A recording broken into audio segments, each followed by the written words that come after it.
अस्सलाम वालेकुम, आप देख रहे हैं डॉन न्यूज़ में मेज़बान अब्दुल गफ्फार प्रोग्राम रिप्ले के एक और एपिसोड के साथ। जनाब आईसीसी T20 वर्ल्ड कप को ख़त्म हुए 2 दिन से ज़ायद हो गया, लेकिन लगता ये है कि जैसे क्योंकि पाकिस्तान की अभी होम सीरीज़ दूर है, टेस्ट स्क्वाड की अनाउंसमेंट में भी टाइम है, लेकिन आज पाकिस्तान की टीम वर्ल्ड कप में शिरकत के बाद जब वतन वापस पहुंची तो हमने देखा कि अच्छी परफॉर्मेंस दी हो तो फिर जो फैंस हैं वो भूलते नहीं हैं। और आप देखें कि जब आए आज पाकिस्तान टीम के खिलाड़ी तो एक अच्छा रिस्पॉन्स मिला, और खिलाड़ी जब पहुंचे एयरपोर्ट पर तो लोग की अगर आप देखें जिस तरह उनको हाथ हिलाया जा रहा है, जिस तरह उनको वेलकम किया जा रहा है, तो लोग मुतमईन हैं कि पाकिस्तान टीम ने बहुत अच्छी कारकर्दगी दिखाई। किस्मत ने साथ नहीं दिया फाइनल में, ये और बात है, लेकिन टीम ख़ास तौर पर अगर आप देखें तो फाइनल में भी बहुत अच्छी तरह लड़ी। आप देख सकते हैं कि पीसीबी के चेयरमैन रमीज़ राजा साहब भी टीम के हमरा वापस पहुँचे और वहाँ पर कुछ मीटिंग्स भी थी, उसमें शिरकत की, लेकिन मेनली पाकिस्तान टीम का हौसला बढ़ाने के लिए मौजूद थे। और रमीज़ राजा साहब जनाब आपको नज़र आ रहे हैं, और लगता ये है कि शायद एक आध दिन में कोई हमें प्रेस कॉन्फ्रेंस वगैरह भी दिखाई दे और बाबर आजम वगैरह के साथ, ताकि हम कुछ जान सकेंगे कि आगे का लाए अमल क्या है। क्योंकि अब ये सवाल ज़रूर उठ रहे हैं कि हम पाकिस्तान टीम ने जो टेस्ट टीम अनाउंस होनी है वो कब होनी है। इसके साथ साथ अगर हम बात करें चीफ सेलेक्टर की, कप्तान की, या फिर हेड कोच की, तो क्या फ्यूचर है। क्योंकि अक्सर वर्ल्ड कप के बाद दूसरे वर्ल्ड कप की तैयारी शुरू हो जाती है, लेकिन चूँकि वर्ल्ड T20 तो 2024 में है और पाकिस्तान को 2023 में मेंस वर्ल्ड कप भी खेलना है और उसके लिए 1 साल से कम वक्त है, तो क्या कोई तब्दीली का ये टाइम मौजू है भी या नहीं। इस हवाले से प्रोग्राम में बात करेंगे। और साथ साथ फीफा वर्ल्ड कप जो कि अब सिर्फ चंद दिनों की दूरी पर एतवार से ये आलमी मेला, जो कि आर्गुएबली दुनिया का सबसे बड़ा स्पोर्टिंग इवेंट है, वो शुरू हो रहा है। हम बात करते हैं, हमारे से मौजूद है हमारे स्पोर्ट्स रिपोर्टर रज़ा कलीम। रज़ा, डेफिनेटली जैसे हमने बात की कि थोड़ा सा एक पीरियड ऐसा है जहाँ पे अब हम इंतज़ार कर रहे हैं कि पाकिस्तान की कोई अनाउंसमेंट हो टेस्ट स्क्वाड की, स्पेशली उस पर बात भी करेंगे। लेकिन जैसा आज लोगों ने रिस्पांस दिया और हारिस रऊफ़ के घर पे तो माशाल्लाह पूरा इस्तकबाल हुआ, उनको सेलिब्रेशन भी करने को मिली वहाँ पर। सो लोग मुतमईन हैं, और ये बहुत कम ऐसा होता है कि वर्ल्ड कप आप ना जीतें और तब भी ऐसा जो है वो फीडबैक मिले। बहुत ज़्यादा गुंजाइश रहती है बेहतरी की, बट लोग मुतमईन हैं कि टीम अच्छी तरह लड़ी है, अच्छा कमबैक किया। हाँ, किस्मत ने भी हमारा साथ ज़रूर दिया, लेकिन टीम ने क्रंच मैच में साउथ अफ्रीका या न्यूजीलैंड बहुत शानदार कारकर्दगी दिखाई और फाइनल भी बहुत शेरों की तरह लड़े। बिल्कुल ऐसा ही है। देखें, पाकिस्तान टीम जो आगाज़ हुआ था वो 2 मैचेस हारने के बाद ऐसा लग रहा था कि पाकिस्तान टीम बाहर है, लेकिन पाकिस्तान ने कमबैक किया, अपने तीनों मैचेस जीते। आपने जैसे बताया थोड़ा किस्मत का साथ रहा, और फिर पाकिस्तान ने जो क्रंच मैचेस पे जो परफॉर्मेंस चाहिए थी टीम प्लेयर से वो आई। देखें, साउथ अफ्रीका का बड़ा मैच था, उस पर अनबीटेबल जा रही थी साउथ अफ्रीका, हमने हराया। न्यूजीलैंड को 1 साइडेड हमने हराया। फाइनल में भी थोड़ा रन्स अगर थोड़े ज़्यादा होते तो शायद नतीजा कुछ अलग हो सकता था, लेकिन देखें उसके बावजूद, कम स्कोर के बावजूद फ़ाइट की। इसी वजह से ये शायकीन, देखें यही शायकीन है जो जब हारते हैं तो नाराज़ भी होते हैं और जब अच्छा खेलते हैं तो सर पे भी बिठाते हैं। तो ये उसी का एक सबूत था कि खिलाड़ी, देखें आधी रात थी जिस वक्त ये पाकिस्तान टीम लौटी, लेकिन शायकीन उनके इस्तकबाल के लिए एयरपोर्ट पर मौजूद थे। और ये मेरे ख्याल से खिलाड़ियों के लिए भी अच्छा है, उनकी कॉन्फिडेंस। जिस तरह याद होगा जब बाबर जब जा रहे थे तो उन लोगों ने, रमीज़ राजा ने भी फैंस से अपील की थी कि सपोर्ट की ज़रूरत है खिलाड़ियों को, तो फैंस ने अपनी तरफ से सपोर्ट, देखें फैंस हमेशा सपोर्ट देते हैं, अब टीम अगर अच्छा खेलेगी तो हमेशा उनको सपोर्ट मिलेगी। बिल्कुल भाई, फैंस इतने लॉयल हैं कि वो मीडिया के जो नुमाइंदे हैं जो सोशल मीडिया पर उनसे लड़ाइयाँ कर रहे होते हैं और अपने खिलाड़ियों को डिफेंड कर रहे होते हैं, लेकिन साथ साथ यकीनी तौर पर बहुत से मामला हैं जो आपको देखने हैं फ्यूचर के लिए, खासतौर पर जो इम्प्रूवमेंट है कैप्टनसी की बात कर लें या बात कर लें प्लानिंग की, सिलेक्शन की, इंटेंट की, ये ज़रूर एलिमेंट है जो हमें न सिर्फ हमें बल्कि मुझे लगता है दुनिया की तमाम टीमों को इंग्लैंड से सीखने की ज़रूरत है। तो इसके साथ साथ जो आज जो सबसे ज़्यादा अच्छी खबर है जो कि हारिस रऊफ़ आउटस्टैंडिंग बॉलिंग करके आए, वैसे भी एक ज़बरदस्त स्टोरी है। जिस तरह लाहौर के अंदर से उन्हें दरियाफ़्त किया, टेप बॉल से वो एकदम से पहुंचे इंटरनेशनल क्रिकेट में, बिग बैश के लिए और हीरो बने। बहुत सारे प्लेयर्स के लिए ना वो रोल मॉडल हैं, चूँकि जो प्लेयर अभी स्ट्रगलिंग फेज़ में होते हैं, हारिस रऊफ़ की स्टोरी उनके लिए बहुत ही इंस्पायरिंग है। जब हारिस रऊफ़ आज पहुँचे तो उनका कैसे इस्तकबाल हुआ, आइए वो भी देख लीजिए। ऑस्ट्रेलिया में T20 क्रिकेट वर्ल्ड कप का फाइनल खेलने वाली टीम के मायानाज बॉलर हारिस रऊफ़ इस्लामाबाद में अपने घर पहुंच गए, जहां उनकी आमद पर अहल खाना और दोस्तों ने इस्तकबाल किया। तेज घूमती गेंदों से हरीफों के ताक ताक कर निशाना लेने वाले हारिस की आमद पर ढोल की थाप पर भंगड़े डाले गए और गुलपाशी हुई। हारिस रऊफ़ ने कहा, यह फाइनल खेलने की खुशी है, न जीतने का अफसोस है। नाजुक मरहले में शाहीन अफरीदी की इंजरी से नुकसान हुआ। कोई भी ऐसा फाइनल होता है, अपसेट तो होते हैं सारे, जिस तरह फैंस अपसेट होते हैं, जिस तरह प्लेयर भी आपस में ज़ाहिर बात दुख हुआ कि यार इतने बड़े स्टेज पे पहुंचे और हार गए। But as a performances team की जिस तरह की एफर्ट थी उससे काफ़ी हैप्पी थे। हारिस रऊफ ने कहा है टूर्नामेंट का आगाज अच्छा नहीं था, लेकिन फिर भी टीम का मोराल बुलंद रहा। टीम का आपस में बिलीव होना ये सबसे इम्पोर्टेंट है और एक दूसरे को बैक कर रहे थे और एक यकीन था कि यार इंशाल्लाह कम बैक करेंगे और अगर हमें मौका मिला दोबारा अपॉर्चुनिटीज़ आती हैं, ज़ाहिर बात है अप्स एंड डाउन्स होती हैं क्रिकेट के अंदर। हारिस रऊफ ने मुस्तकबिल में मजीद बेहतर खेलकर ट्रॉफी जीतने का अज़म जाहिर किया। Naushad Abbasi, Dawn news, Islamabad.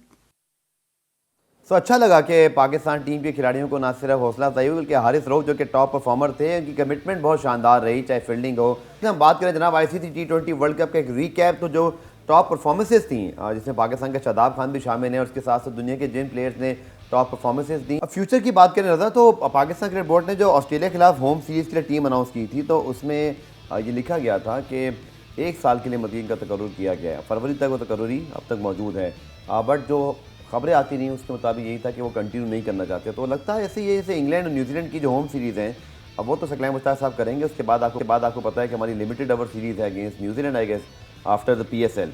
तो लग रहा है कि PSL के दौरान या उससे कुछ पहले, ये भी कंफर्मेशन नहीं है बट बज़ाहिर ऐसे ही लग रहा है कि फिर हम एक नए कोच की तलाश के लिए जाएंगे और शायद अभी होम सीरीज़ में हमारे पास वक्त भी नहीं है क्योंकि इंग्लैंड की सीरीज़ बिल्कुल वक्त सर पर है और एकदम से ये हो नहीं सकता कि एक सीरीज़ चल रही हो दूसरा कोच अपॉइंट हो रहा हो। तो बेहतर तरीका शायद यही लगता है कि हम इन दोनों सीरीज़ के बाद जो आपकी मेजर असाइनमेंट है आफ्टर द PSL उसके लिए फिर अनाउंस कर दें वक्त से पहले कि भाई ये अपॉइंटमेंट यहाँ तक के लिए और प्रोसेस शुरू होगा। कुछ इसमें भी क्लैरिटी बाकी है। बिल्कुल ऐसे ही होना चाहिए कि अनाउंस कर दें, क्योंकि पाकिस्तान क्रिकेट बोर्ड में कुछ भी हो सकता है। आपको याद हो सकलैन मुश्ताक जब कोच लगे थे वो भी ऐसे ही लगे थे।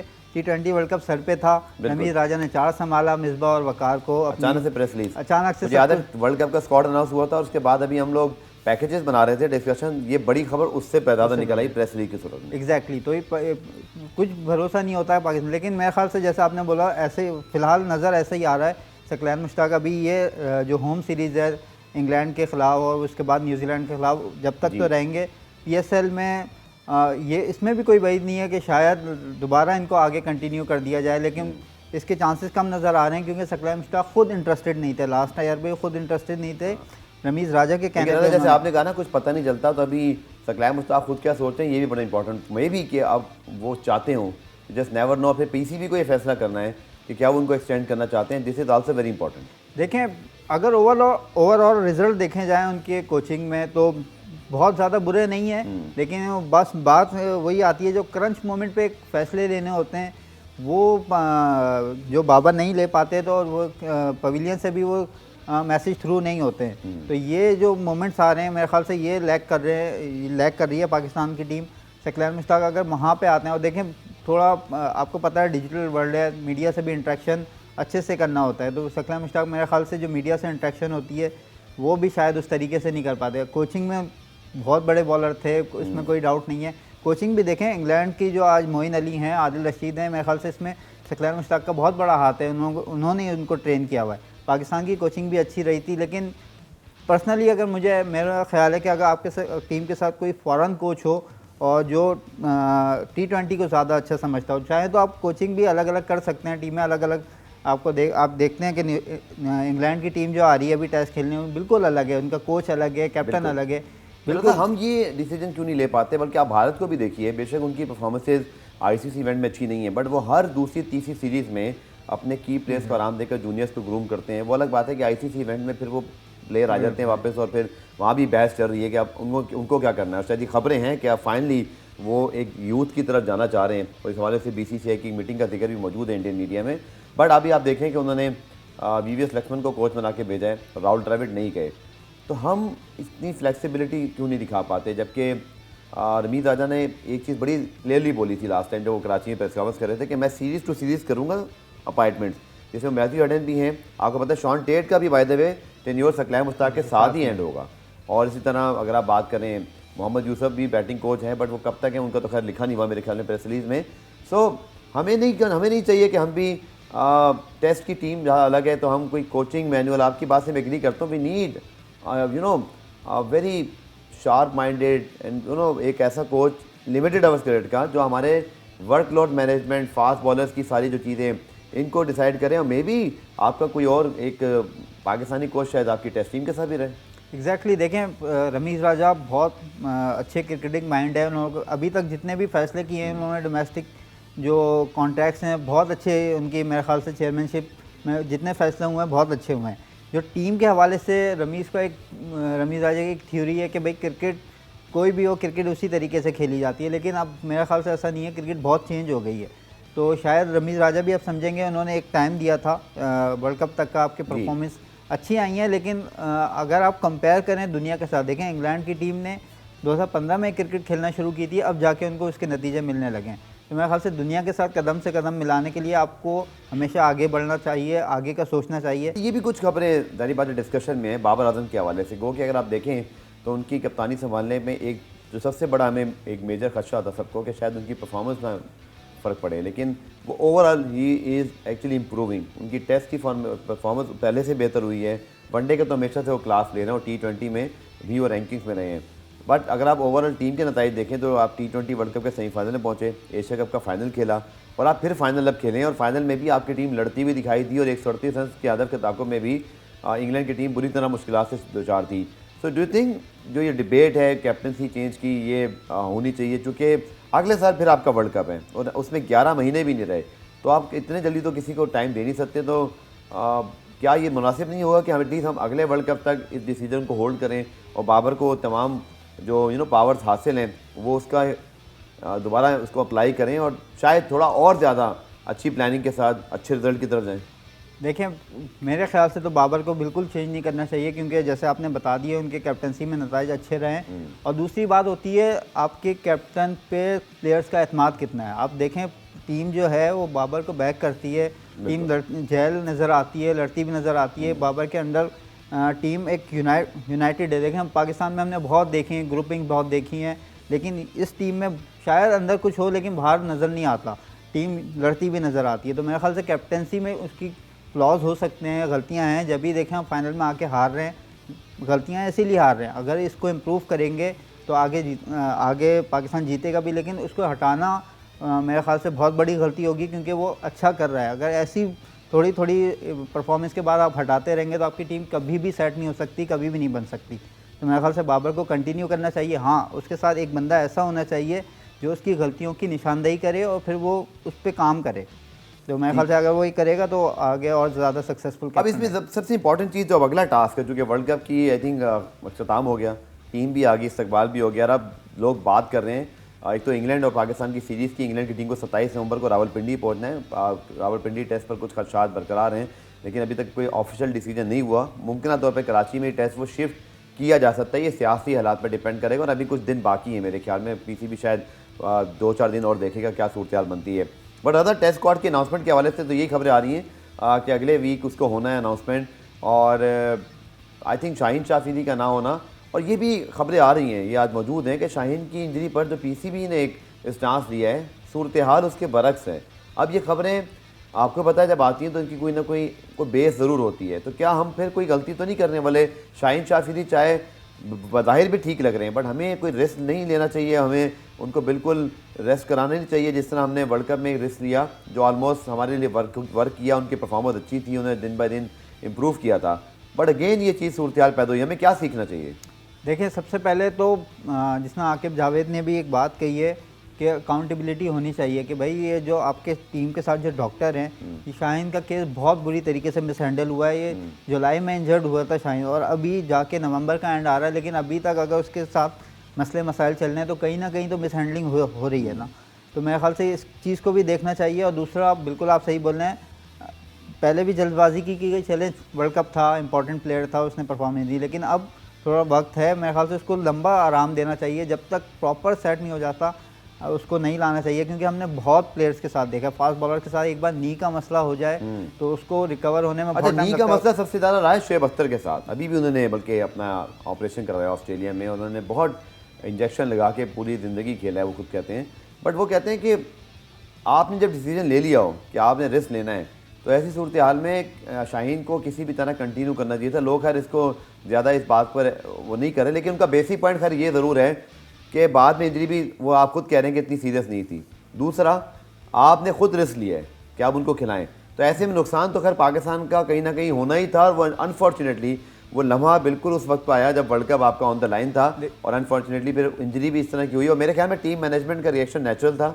वो निजी शाहीन के अपने रिएक्शन से भी कुछ अच्छी नहीं लग रही थी, तो I think so it was a very fair decision to not allow him to bowl. ये बेहतर किया गया। एग्जैक्टली देखें उस वक्त जब इंजरी हुई थी, उस वक्त इंजरी की क्या नौइयत थी पता नहीं था। जब स्कैन कराए गए बाद में, उसके बाद उसका आउटकम आया ना कि उसकी इंजरी नहीं है, वही जो उसका घुटना मुड़ा है उसका पेन था। आपको अगर याद होगा, आप भी लाइव देख रहे थे, नासिर हुसैन के कमेंट्री में वर्ड थे, आपका जो यंग बॉलर है उसका कैरियर ज़्यादा इंपॉर्टेंट है, वर्ल्ड कप फिर दोबारा आ जाएंगे। लेकिन अगर खुदा न खास्ता उसका कैरियर यहाँ से ख़त्म हो जाता तो वो ज़्यादा प्रॉब्लम थी। मेरे ख्याल से उस वक्त सही डिसीजन था, उसको बाहर बिठाया गया। पाकिस्तान भले से हार गया, शायद क्लोज हो जाता मैच, शायद पाकिस्तान जीत जाता, लेकिन शायद देखें वो अगर शायद ही कह सकते हैं ना, उसके बाद फ्यूचर का हाल क्या होना है तो कोई नहीं कह 100% गारंटी कोई नहीं दे सकता। लेकिन मेरे ख्याल से वो डिसीजन सही था, उसको शाहीन को बाहर बिठाना, क्योंकि उसका कैरियर बहुत इंपॉर्टेंट है। अभी 22 साल का है, वो बहुत बड़ा कैरियर पड़ा है उसका। बिल्कुल आपने ठीक कहा, चूँकि ऑलरेडी एक इंजरी उनकी मौजूद थी ये वर्ल्ड कप में, और फिर एक और इंजरी उसी दौरान हो जाए तो आप ये सोच सकते हैं कि फिर वो कितना बड़ा रिस्क था। लेकिन फुटबॉल वर्ल्ड कप अब शुरू होने वाला है जनाब, और 20 नवंबर यानी कि संडे को पहला मैच मेज़बान कतर और एक्वाडोर के दरमियान खेला जाएगा। ये आपके सामने ग्रुप मौजूद हैं जिनके बारे में हम तफसीली बात करेंगे। पाकिस्तान में भी इसका एक क्रेज़ मौजूद है, क्योंकि पाकिस्तान की टीम अनफॉर्चुनेटली आज तक फुटबॉल वर्ल्ड कप के फाइनल्स में, यानी कि फाइनल्स कहा जाता है इनको, जो 32 टीम खेलती हैं, इसमें तो क्या कभी पाकिस्तान ने क्वालिफायर भी नहीं जीता, तो ये बड़ा लम्हा फ़िक्र है। लेकिन आज पाकिस्तान की टीम नेपाल के खिलाफ 3.5 साल बाद इंटरनेशनल फुटबॉल खेल रही है, जिसमें पाकिस्तान नेपाल के दरमियान मुकाबला इस वक्त बगैर किसी गोल के बराबर है। लेकिन अच्छी बात है कि पाकिस्तान को दोबारा से इंटरनेशनल फुटबॉल में एंट्री का मौका मिला है, क्योंकि आपको याद होगा फीफा ने पाकिस्तान पर जो गवर्नमेंट इंटरफेरेंस कह लें या जो दीगर मामला थे थर्ड पार्टी, उसकी वजह से पाबंदी आयद की थी। लेकिन आज पाकिस्तान की टीम 3.5 साल बाद नेपाल के खिलाफ इस वक्त मैच खेल रही है। फीफा फुटबॉल वर्ल्ड कप के हवाले और ग्रुप के हवाले से हम डिस्कशन करेंगे, कुछ आपको इन्फॉर्मेशन भी देंगे। अब बात करते हैं हम ग्रुप के हवाले से, सारे ग्रुप्स आपके सामने मौजूद हैं। ग्रुप ए में एक टीम तो ऐसी है जिसको हमने ज़रूर सपोर्ट करना है, अब वो है नीदरलैंड्स की टीम। वर्ल्ड कप के अंदर उन्होंने साउथ अफ्रीका को हराकर जिस तरह हमें सेमीफाइनल रसाई का मौका दिया, और नीदरलैंड्स भी इन और आउट होती रही है रीसेंट टाइम्स में। लेकिन डेफिनेटली इस ग्रुप में अगर आप देखें तो मेज़बान कतर मौजूद है, एक्वाडोर मौजूद है, सेनेगल मौजूद है, नीदरलैंड्स। तो यहाँ पे क्लियर फेवरेट तो नीदरलैंड्स और सेनेगल ही ज़्यादा दिखाई देते हैं, और आई थिंक पाकिस्तानियों को ज़रूर नीदरलैंड को यहाँ सपोर्ट करना चाहिए। मेरी सपोर्ट तो कम से कम इनके साथ रहेगी। देखें बिल्कुल नीदरलैंड्स की एक दिल्ली सब है, लेकिन ओवरऑल भी अगर आप देखें फुटबॉल फैंस जितने भी हैं जाके पूछें, बिग नेशन। नीदरलैंड्स के काफ़ी सपोर्टर आपको मिल जाएंगे यहाँ पर। और नीदरलैंड्स की टीम अच्छा लास्ट वर्ल्ड कप मिस कर दिया था इन्होंने, लेकिन 2010 वर्ल्ड कप का फाइनल खेली थी, बिल्कुल लास्ट मोमेंट में जाके वो इनिएस्टा ने गोल कर दिया था, तो इनका वर्ल्ड कप मिस हो गया था, वरना उस वर्ल्ड कप में इनकी परफॉर्मेंस काफ़ी अच्छी रही थी। जिसने आपने बोला ग्रुप में नीदरलैंड्स और सेनेगल नज़र आ रही हैं, लेकिन एक्वाडोर को भी राइट ऑफ नहीं कर सकते। फुटबॉल देखें ऐसा गेम है जो टीमें बराबर, फुटबॉल का गेम दोनों टीमों को बराबर मौका देता है। फेवरेट ज़रूर होती हैं, स्किल्स में बहुत अपसेट होते हैं ना, क्योंकि इसमें खासतौर पर जो हाफ टाइम तक अगर आप 0-0 हैं या फुल टाइम तक, तो आपका एक ड्रॉ आपके पूरे वर्ल्ड कप को ख़राब कर सकता है, और अक्सर छोटी टीमों ने बड़ी टीमों के लिए प्रॉब्लम क्रिएट की है। एग्जैक्टली ऐसा ही है। और दूसरा देखें, आपको पता है इस दफ़ा ये वर्ल्ड कप दिसंबर में हो रहा है, माह सरमा में हो रहा है, तो शायद यूरोपियन टीमें जो हैं उनको फिर भी थोड़ी यहाँ पे प्रॉब्लम फेस करनी पड़े गर्मी की वजह से, क्योंकि उनको इतनी आदत नहीं होती है जितनी यहाँ पे दोहा में वहाँ का जो एटमॉस्फेयर होगा खेलने का। तो मेरे ख्याल से ये शायद यूरोपियन टीमों के लिए यहाँ पे बिल्कुल कतर का पहला मैच है जनाब उनके मुल्क में, बहरहाल इस पूरे खित्ते में ये बहुत बड़ा इवेंट है, जो कि इससे पहले आपको याद होगा कोरिया जापान में ज़रूर वर्ल्ड कप हुआ था, लेकिन कतर और इस खलीजी रियासतों में अगर हम बात करें एशिया में, तो ये बहुत बड़ी अपॉर्चुनिटी है फुटबॉल क्रेज़ के लिए। बहुत ही आउटस्टैंडिंग किस्म के और वर्ल्ड क्लास किस्म के स्टेडियम भी तामीर किए गए, जिनके हवाले से हम आने वाले प्रोग्राम में आपको बताएंगे। लेकिन दीगर अगर हम ग्रुप की बात करें तो ग्रुप बी में जनाब जिसका पूरी दुनिया इंतजार करी, अमेरिका और ईरान का मैच एक मरतबा पहले भी हुआ था, आपको याद है ईरान ने अमेरिका को 2-0 शिकस्त दी थी। लेकिन यहाँ पे इंग्लैंड जो कि इस वक्त वन ऑफ द फेवरेट्स हैं और अभी रिसेंटली बहुत अच्छी फॉर्म में है, वेल्स और आई थिंक ये दोनों एक साथ यहाँ मौजूद हैं। बट डेफिनेटली अगर पूरी दुनिया किसी मैच का इंतजार कर रही है जिसकी बहुत सारी वजूहत हैं, तो अमेरिका ईरान ग्रुप बी बिल्कुल ऐसे ही है। देखें आपने अच्छा समअप कर दिया, ईरान और अमेरिका का तो जो मैच होगा वो दोनों मुल्कों के जो फैंस हैं, उसके अलावा भी जो डिजिटली जो होता है सोशल मीडिया पे, तो काफ़ी वहाँ पे भी वॉर चल रही होगी फैंस के दरमियान, पाकिस्तान इंडिया वाली फील आएगी। एग्जैक्टली बिल्कुल ऐसे ही है। और देखें मेरे ख्याल से इस ग्रुप से इंग्लैंड जो टीम है बहुत strong है। बहुत स्ट्रांग है, One of the favorite for the World Cup उनको कहा जा रहा है। एग्जैक्टली, क्योंकि उनके जो प्लेयर्स हैं, कप्तान सारा कुछ बहुत जो लीग्स में बहुत अच्छा खेलते हुए आ रहे हैं, जो उनके प्लेयर्स हैं। तो चलिए क्विकली हम आगे जाते हैं जनाब। Argentina, Saudi Arabia, Mexico, Poland, ये एक अच्छा खासा ग्रुप है, जो कि मैक्सिको पोलैंड भी जो नो कंपेटिटर्स हैं। सऊदी अरब ही एंट्री हुई है, तो Argentine definitely Lionel Messi, I think Messi और रोनाल्डो चाहेंगे कि फाइनली वर्ल्ड कप के साथ इख्तिताम करें, और शायद ये उनके दोनों के लिए आखिरी मौका है। शायद नहीं, मेरे ख्याल से 100% ये उनका लास्ट वर्ल्ड कप है। क्या पता मिसबाहुल हक की तरह वो थोड़ा लंबा खेल दें।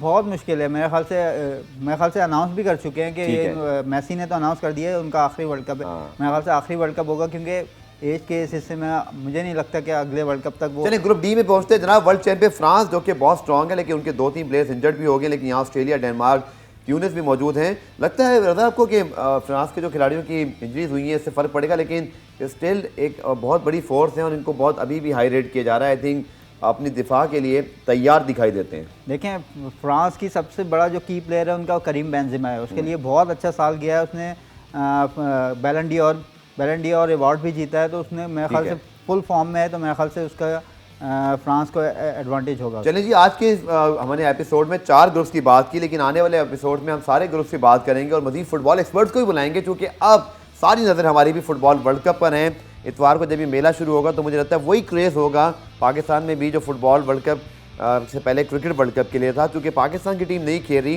लेकिन स्टिल दुनिया की सबसे पॉपुलर स्पोर्ट है, जिसके वर्ल्ड कप में 32 टीमें, याद रखिएगा, वो शरीक करती हैं। सिवाय मेज़बान के तमाम टीमों को क्वालिफाइंग राउंड खेलना पड़ता है। इटली इस बार मौजूद नहीं है, ये इसीलिए क्योंकि हर दफ़ा 4 साल के लिए आपको दोबारा मेहनत करना पड़ती है, तो ये बहुत मुश्किल होता है क्वालिफाइंग राउंड, और इसमें आपको बड़े लंबे सफ़र से गुजरना होता है। तो 32 की 32 टीमें एक दूसरे को अपसेट करने की सलाहियत रखती हैं, कम अज़ कम मैच ड्रॉ करने की तो ज़रूर रखती हैं। पुराना रीप्ले में आज के लिए इतने कि दोबारा से मुलाकात होगी, तब तक के लिए अल्लाह हाफ़िज़।